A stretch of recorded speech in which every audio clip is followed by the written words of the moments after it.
Pada kesempatan podcast kali ini, isu yang akan kami bawakan yaitu tentang pemahaman Pancasila yang terfragmentasi dan praktik korupsi yang masih merajalela.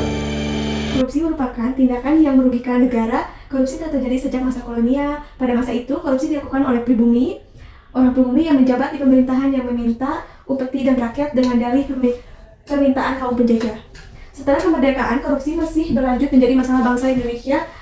Bagi bangsa Indonesia dimulai pada masa Orde Lama, di mana pada tahun 1950 menjadi puncak dengan kasus sebagai berikut. Yang pertama yaitu kasus korupsi yang melibatkan 14 pegawai negeri pada tahun 1960. Yang kedua, kasus korupsi di Yayasan Masjid Istiqlal pada tahun 1961. Yang ketiga, kasus korupsi di RSUP Semarang pada tahun 1964. Yang kelima, kasus korupsi di perusahaan semen pada tahun 1964. Dan yang keenam, kasus korupsi dalam pembangunan proses HOS pada tahun 1962. Di tahun 2024, kasus korupsi masih merajalela di Indonesia. Salah satu kasus terbesar yaitu kasus korupsi PT Timah yang merugikan negara sekitar 300 triliun rupiah. Dengan jumlah nominal yang sangat besar tersebut, seharusnya para terpidana koruptor mendapatkan hukuman yang sangat berat. Namun, berkaca dari kasus-kasus sebelumnya, yaitu kasus korupsi yang merugikan negara dengan nominal yang sangat besar, seperti kasus korupsi BRBI, kasus korupsi Hambalang, kasus korupsi EKTP, tidak membuat efek jerak para terpidananya. Assalamualaikum warahmatullahi wabarakatuh. Selamat sore. Selamat sore juga teman-teman ya semuanya. Di sore hari ini tanggal 14 Desember ya 2024. Kita kedatangan tamu ya, seorang mahasiswa dari kampus Universitas Indonesia, kampus Tasikmalaya. Sebelum memulai perbincangan sore hari ini, baiknya Kang Fikri ya bisa mengenalkan terlebih dahulu. Silakan Kang Fikri. Baik. Ya, selamat sore semuanya. Perkenalkan sebelumnya nama saya Fikri Fajrin.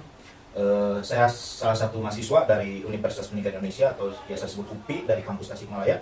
Sebagai mahasiswa, mungkin kami ingin mengetahui pandangan Kang Fikri gitu ya tentang korupsi itu sendiri. Di mana kami telah merancang 4 pertanyaan dan mudah-mudahan apa yang disampaikan Kang Fikri nantinya bisa dipahami oleh kita semuanya ya. Baik, yang pertama silakan Kang Hendy. Baik, jadi pertanyaan pertama, apakah yang dimaksud dengan korupsi? Korupsi gitu ya. Ya. Oke. Secara singkatnya atau pandangan saya tentang korupsi itu, intinya korupsi itu suatu tindakan yang dilakukan atau wewenang yang dilakukan oleh suatu golongan, baik itu dari elit ataupun para pejabat yang dilakukan untuk kepentingan mereka sendiri ataupun untuk golongan mereka gitu. Dan korupsi ini pun ya sudah jelas sangat merugikan untuk negara, dan juga dari jenis-jenis korupsi pun sebetulnya banyak, ada kasus suap menyuap, gratifikasi ataupun nepotisme dan lain-lain. Nah, itu salah satu korupsi mungkin. Intinya seperti itu kalau pandangan dari saya. Ya. Kemudian sebagai mahasiswa, sebagai kaum akademisi ya, Kang Fikri tentunya memiliki peran yang sangat penting bagi negara Indonesia, utamanya dalam pengurangan kasus-kasus korupsi. Nah, menurut Kang Fikri, peranan mahasiswa itu sebagai apa saja sih untuk penanganan kasus korupsi ini? Baik, Kang. Jadi kalau secara mahasiswa atau istilahnya itu ada Tridharma Perguruan Tinggi, yang mana dari Tridharma Perguruan Tinggi itu yang pertama ada pendidikan, penelitian, dan juga pengabdian kepada masyarakat. Dan mungkin untuk salah satu kasus korupsi ini bisa masuk ke dalam peranan mahasiswa dalam pengabdian kepada masyarakat gitu kan. Nah, salah satunya diantaranya bisa seperti mengadakan sosialisasi yang dilakukan oleh para mahasiswa kepada masyarakat. Kemudian juga dari yang dilakukan oleh aliansi-aliansi BEM di Kota Tasikmalaya ataupun aliansi BEM di seluruh Indonesia pun seperti melakukannya konsolidasi dan aksi, itu adalah salah satu peran mahasiswa juga untuk mengupas tuntas dan mengontrol tentang korupsi itu. Dan salah satu hal yang penting mungkin yang harus dilakukan mahasiswa, yaitu salah satunya jangan melakukan korupsi. Dan hal korupsi yang dilakukan oleh mahasiswa itu diantaranya seperti tipsen istilahnya, Kang. Ada yang istilahnya tipsen itu seperti titip absen. Nah, itu salah satu korupsi yang dilakukan mahasiswa. Atau misalnya suap menyuap oleh mahasiswa pun, contoh misalnya mau ada ulangan nih, nyuap ke dosen misalnya ngasih apa supaya kita tahu kisi-kisi ataupun soal gitu. Nah, itu salah satu korupsi. Nah, gitu. Jadi paling ya salah satunya tadi gitu kan, kita mengadakan sosialisasi dan juga kita sendirinya pun tidak boleh melakukan hal-hal korupsi seperti itu. Ya, ya. Baik, Kang Fikri, pertanyaan yang ketiga, menurut Kang Fikri, undang-undang yang tercantum atau hukum dalam undang-undang, apakah sudah sesuai dengan yang ditetapkan? Menurut saya, pandangan saya, perihal undang-undang yang terjadi di negara kita itu seperti halnya tumpul ke atas, runcing ke bawah seperti itu mungkin ya. Jadi undang-undang yang ada di kita itu ya seperti halnya pidana, penjara, dan perampasan dan lain-lain itu sebetulnya sudah ada, hanya yang terjadi atau fenomenanya di negara kita yang terjadi itu sangat kurang sekali karena kurangnya tegas, sehingga dari para orang-orang yang melakukan korupsi itu tidak memiliki efek jerah gitu Kang. Dan ya kurang sih kalau menurut saya ya untuk undang-undang yang ada sekarang. Jadi baik teman-teman, mungkin sekian dari kami semuanya. Saya G. Batur Rahman. Saya Hendy Kristina. Saya Fikri Fajrin. Assalamualaikum warahmatullahi wabarakatuh. Waalaikumsalam. Assalamualaikum warahmatullahi wabarakatuh. Nah, kali ini kita akan bincang-bincang nih bersama ibu dosen kita ya, Ibu Gina Septiani Agustin. Beliau adalah dosen farmasi dari Universitas Perjuangan ya Bu ya. Ya. Nah, mungkin kali ini kita akan ngobrol-ngobrol nih Bu tentang Pancasila dan bela negara mungkin ya. Jadi kita nanti ingin tahu nih pandangan Bu Gina selaku pendidik, selaku dosen ya Bu ya, mengenai nilai-nilai Pancasila gitu. Pendidikan Pancasila di sekolah-sekolah menurut Ibu sudah cukup nggak sih untuk membangun kesadaran bela negara di kalangan pelajar? Menurut pribadi saya ya, bahwa pelajaran atau pendidikan Pancasila, terutama di dunia pendidikan itu masih sangat-sangat kurang. Mungkin ada beberapa faktor mungkin ya untuk penyebabnya. Menurut Ibu, apa sih yang harus diperbaiki gitu Bu di dalam mungkin apakah metodenya, apakah cara pembelajarannya atau gimana nih Bu? Mungkin hal yang harus diperbaiki gitu ya. Pertama mulai dari kurikulum gitu ya. Karena kurikulum yang ada selama ini belum mencerminkan ya, belum banyak tentang membahas tentang Pancasila atau penerapan dari nilai-nilai Pancasila. Jadi sebaiknya ada kurikulum tertentu gitu, mata pelajaran tertentu yang membahas tentang Pancasila sebagai bela negara dan sebagainya gitu ya. Pokoknya tentang khusus Pancasila gitu ya. Kedua, harus memperkuat budaya bangsa gitu. Karena kan selama ini terutama ya generasi muda yang kita sebut Gen Z cenderungnya lebih senang ke budaya luar negeri gitu ya, seperti apa coba yang ini ya sedang K-pop ya. K-pop terus drakor ya. Nah, semacam itu harus harus ada, kita beralih gitu, lebih mencintai budaya sendiri gitu. Ya. Terus berikutnya mungkin harus menambah sosialisasi tentang nilai-nilai Pancasila gitu, baik di dunia pendidikan, pemerintahan maupun masyarakat secara umum. Selanjutnya pemerintah harus lebih inovatif dan kreatif gitu supaya generasi muda atau masyarakat itu lebih tertarik kepada nilai-nilai Pancasila gitu lah. Kalau bentuknya mungkin bisa disisipkan di dunia seni gitu ya, mungkin gitu ya. Selanjutnya yang tidak kalah penting itu adalah dari dalam keluarga ya. Dari keluarga juga harus ditanamkan nilai-nilai Pancasila supaya nanti kalau di keluarga sudah tertanam, nanti di pendidikan, di masyarakat, di pemerintahan itu juga akan terbawa gitu ya. Rasa cinta tanah air itu akan akan bagus gitu ya. Betul. Nah, kalau menurut Ibu nih ya, bagaimana nih Pancasila bisa dijadikan dasar dalam memperkuat budaya anti korupsi di Indonesia? Oke. Dari isinya juga kan Pancasila ada 5 kan ya, 5 butir gitu ya, 5 sila gitu. Mungkin bisa yang pertama coba apa? Ketuhanan yang Maha Esa. Ya, misalkan ya pertama ketuhanan yang Maha Esa. Itu kan kalau misalkan dari kitanya sendiri sudah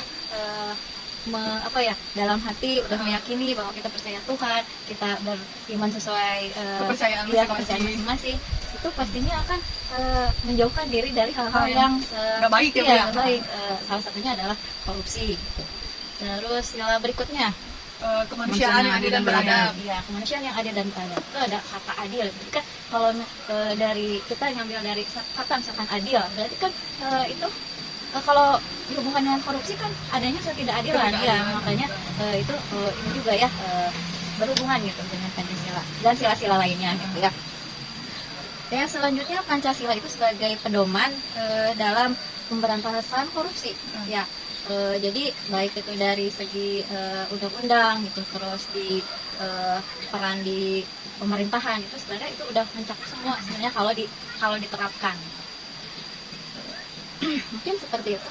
Menurut Ibu nih, apa tantangan terbesar yang dihadapi dalam upaya penguatan anti korupsi di Indonesia? Soalnya Indonesia tuh kan sangat apa ya, udah Rentan gitu ya. kayak udah hal yang biasa tabu aja ya? gitu, korupsi itu. Justru itu ya, emang sudah kronis gitu ya kalau di penyakitnya gitu. Jadi korupsi itu sudah mendarah lagi gitu ya, dari mulai bawah ke atas gitu ya, tidak bisa dipungkiri lagi gitu ya. Ya salah satunya itu ya budaya korupsi gitu ya, itu yang harus dikikis perlahan gitu ya, karena susah gitu ya kalau sudah sistematik. Terus penguatan lembaga terutama lembaga pemerintahan untuk menjaga kestabilan tentang ini ya, terutama penegakan hukum ya, karena selama ini penegakan hukum untuk itu ya hal-hal yang kurang baik tuh kurang adil gitu ya kalau saya rasa gitu. Terus faktor lain untuk tantangannya tadi ya, tantangannya itu ada ini minimnya peran keluarga dan masyarakat dalam memberikan informasi kepada generasi muda gitu kan. Saya sendiri gitu ya mengakui gitu memang ke anak saya memang ada ya tentang pengetahuan Pancasilanya memang masih kurang ya. Jadi kita tuh masih menganggap pendidikan Pancasila tuh bukan pendidikan utama ya Bu ya. Iya, padahal itu kan dari mulai etika, sikap itu kan sebenarnya sudah mencakup ke nilai-nilai Pancasila gitu. Dan selanjutnya itu yang ini ya, tantangan terbesarnya itu adalah media sosial. Ya, media sosial itu ya. Kita perang dengan media sosial gitu. Jadi media sosial itu bisa sebagai ancaman dan juga bisa sebagai malahan jadi memperkuat gitu. Itu tergantung dari yang mengelolanya gitu. Jadi saya harapkan pada generasi muda bisa memanfaatkan media sosial ini dengan bijak ya, supaya kita bisa ya cinta negara, cinta tanah air, sehingga bela negara itu ada di dalam hati kita dan dilaksanakan seperti itu ya. Ya, mungkin kayaknya cukup ya Bu ya. Pandangan-pandangan Ibu sebagai pendidik ya tentang pendidikan Pancasila, bela negara, anti korupsi memang apa ya? Ya memang betul ya Bu ya, mungkin kita dari sebagai orang tua, dari sebagai kita pendidikan di sekolah mungkin masih menganggap Pancasila itu masih bukan hal yang utama ya Bu ya. Padahal ketika Pancasila atau bela negara kita itu sudah kuat ya Bu ya, itu bisa mencakup semua dan bisa diaplikasikan di kehidupan kita sehari-hari ya Bu ya. Betul. Iya. Nah mungkin segitu wawancara atau ngobrol ya Bu ya, bukan wawancara ya, ngobrol bareng sama ibu dosen kita ya, bagaimana pandangan dia, pendapat dia mengenai pendidikan Pancasila, bela negara dan anti korupsi ya Bu ya. Makasih banyak ya Bu atas waktunya ya. Mudah-mudahan bermanfaat ya. Selamat pagi, selamat berjumpa kembali dengan kami mahasiswa UBK. Saya Yuris Manopala dan teman saya Parahi Putra. bersama narasumber kami Bapak Ardi, ASN dari Rumah Sakit Umum Daerah RSUD Dr. Sukarjo, Kota Tasikmalaya. Mungkin lanjut saja dari pertanyaan-pertanyaan. Baiklah Mas Ardi. Nah, sekarang kan banyak kasus korupsi yang terjadi di pemerintahan negara Indonesia. Begitu juga di pemerintahan kesehatan. Bagaimana menurut pendapat Anda tentang adanya penyelewengan penyediaan alat pelindung diri pada masa COVID-19? Menurut Anda gimana Pak? Kalau menurut saya dana penyelewengan APD pas COVID itu benar-benar sangat sangat merugikan negara, terutama sangat merugikan negara. Yang kedua, memperhambat pemulihan COVID itu sendiri. Yang ketiga kan maksudnya efeknya ke kita juga ya, jadi pencairan dana COVID kita jadi terhambat kan. Mas juga merasakan kan gimana dana COVID tidak cair-cair, suka komplain kesana kesini, ternyata korupsi juga kan ya. Betul. Ini untuk lanjut yang pertanyaan kedua ya Pak ya. Enggak. Upaya pemerintah saat ini dalam memberantas korupsi menurut Bapak Ardi itu gimana? Pemerintah saat ini ya, pemerintahan zaman Prabowo. Untuk Prabowo atau Jokowi pergantiannya gimana? Kalau untuk saat ini menurut saya baik ya, soalnya dilihat dari TV kan banyak OTT, kementerian-kementerian banyak yang berubah, apalagi yang paling viral itu Kementerian Pertanian. Jadi menurut saya untuk pemerintah saat ini kayaknya lebih serius untuk menangani korupsi dibanding pemerintahan sebelumnya. Oke. Mengenai korupsi tadi ya, apakah Anda tahu tentang adanya rencana pemerintah untuk membuat rancangan undang-undang perampasan aset koruptor itu? Apakah Anda setuju rencana pemerintah tersebut Pak Adi? Sangat setuju Mas. Soalnya kenapa? itu mungkin cara satu-satunya ya, soalnya untuk memiskinkan koruptor dan mungkin membuat kapok para koruptor untuk korupsi. Tapi kita tahu sendirilah, RUU perampasan aset kan terhambatnya di parlemen. Dari itu kan sudah diwacanakan dari pemerintahan Jokowi, kan sudah 3 kali kirim surat ke DPR tapi ditolak terus. Ya kita lihat aja apakah DPR-nya berani atau tidak untuk melakukan. Teman-teman, itulah sesi tanya jawab kami dengan Bapak Andi. Cukup sekian ya Bapak Ibu. Assalamualaikum warahmatullahi wabarakatuh. Anti korupsi. Baik pemirsa, berdasarkan wawancara yang dilakukan kepada 3 narasumber, semua sepakat bahwa korupsi adalah tindakan penyalahgunaan wewenang dan kekuasaan yang dimiliki oleh seseorang untuk kepentingan pribadi dan kelompok tertentu yang dapat merugikan negara dan masyarakat. Namun, menurut para narasumber, hukuman pidana para pelaku korupsi saat ini dianggap kurang tegas, sehingga menyetujui adanya rancangan undang-undang perampasan aset kepada tindak pidana korupsi. Hal ini diharapkan dapat memberikan efek jera yang lebih besar dan mempermudah negara memperoleh kembali kerugian akibat tindakan korupsi.